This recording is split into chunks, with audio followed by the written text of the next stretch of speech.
Hi, I'm Misa Ramirez, and today we are talking with Dana Pittman, who is the founder of two amazing companies, Nia Promotions and Nia Virtual Tours. Welcome, Dana. Hi, how are you? I'm great. How are you? Good. I think it's going to take a minute to see myself in this little box, but I'm having a great time. Thank you for having me. Well, I'm so excited to be partnering with you and to really support authors in reading and build this community of readers that I think we both feel is so important and so valuable. And I wanted to be able to share with the visitors to Books on the House a little bit about your brainchildren, Nia Promotions and Nia Virtual Book Tour. So if you'd like to start by telling us just a little bit about Nia Promotions, that would be great. Yes, Nia Promotions is my big baby. It came about because I was managing a website development company, and I was assisting our clients with getting more traffic to their website. And over time, I was doing more of that than of assisting with graphics design and that type of thing.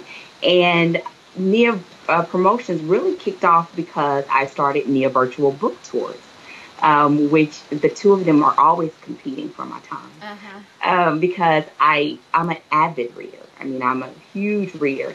And I thought, wow, it would be so cool to be able to go online and learn about some of the unsung authors, the ones that you're not going to easily find in your brick and mortar stores, uh, breakout authors, new authors, self-published authors, etc.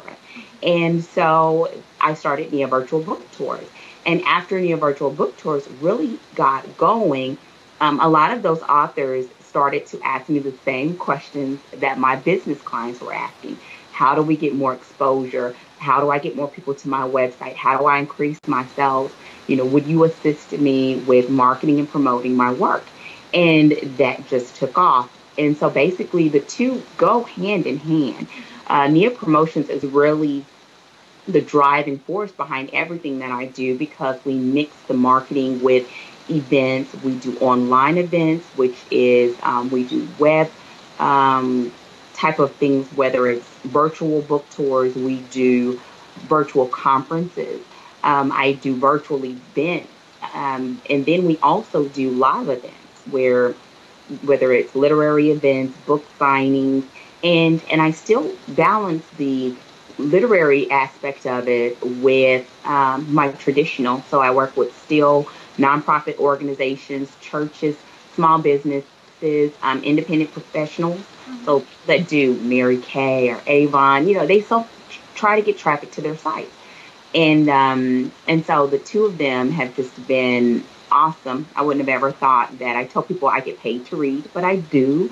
And so that is awesome. And so together with Nia Promotions, it really is more of a traditional marketing company.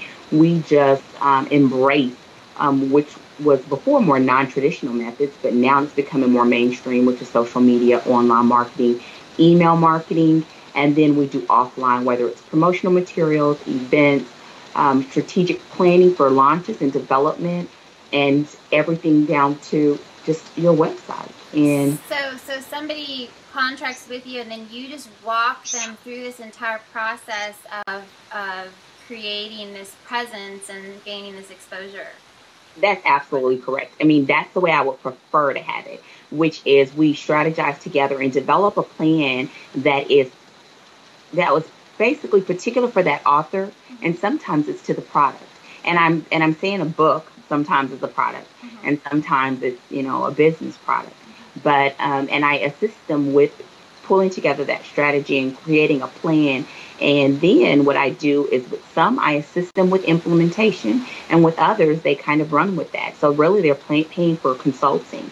Then there's others where I coach them through the process. So if they're new to social media or how to do that or how to work it into their schedule while writing, then I have a very small group of clients where they pay me a monthly retainer and we handle all of that for them. And so as they come up on a new book or a new project, we redevelop and design how they would take that turn with the new book. And so, for example, I'm now working on the development of the marketing campaign for a book that will be released in November. I'm already planning the virtual book tour for November, and we're recording this interview in March. But that's how I work with that author. And sometimes it's even publishers that contract me. And what I do is I coach the author on how to utilize their both online and offline resources for promoting their book and how to do it in a sensible way and still write or still work and do what they need to do. Well, that's the thing, because promotion can be so time consuming, and then you kind of forget that you need to keep writing because you need to produce that next book. And also, I think that people start promoting a little bit too late in the process. I think it's interesting that you say you're planning now for a November release. Yeah. You know, I don't think that a lot of people think that you need to start early to really start to build that momentum, you know, which equates to buzz later on.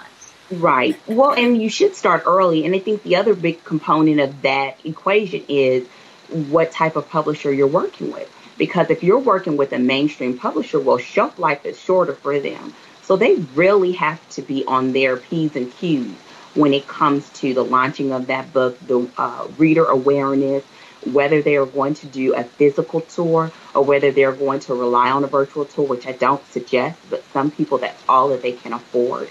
And so they have to really have a plan. And most people don't. They think, oh, I'm just going to go on Facebook and I'm just going to put some things on it. But that's not enough. Or I'm going to keep, I'm going to tweak this or whatever. I mean, and some people don't want to do those things. And if they don't, how can you still reach that potential audience within a certain amount of time and still do what you have to do? And that's what I'm there to help them with.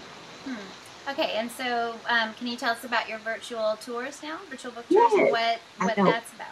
Yes, and I kind of mentioned it. Basically, what NIA Virtual Book Tours is, we feature African American literature, and it is specific because they also have to be African American authors.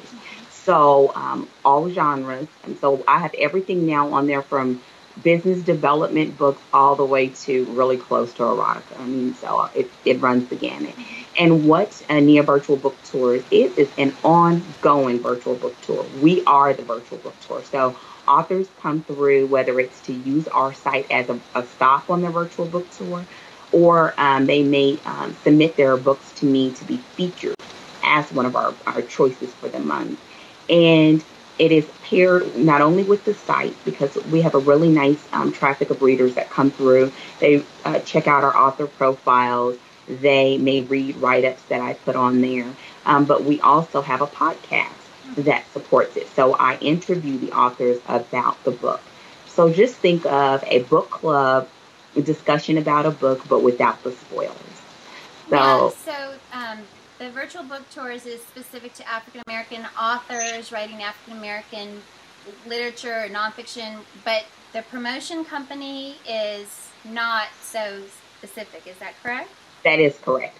With the promotion company, it's anyone that I'm working with. And I can't take anyone, right? We know that part, but I'm open. But with NIA Promotions, I'm really focused on books that I love. I mean, I've interviewed all types of authors about all types of books.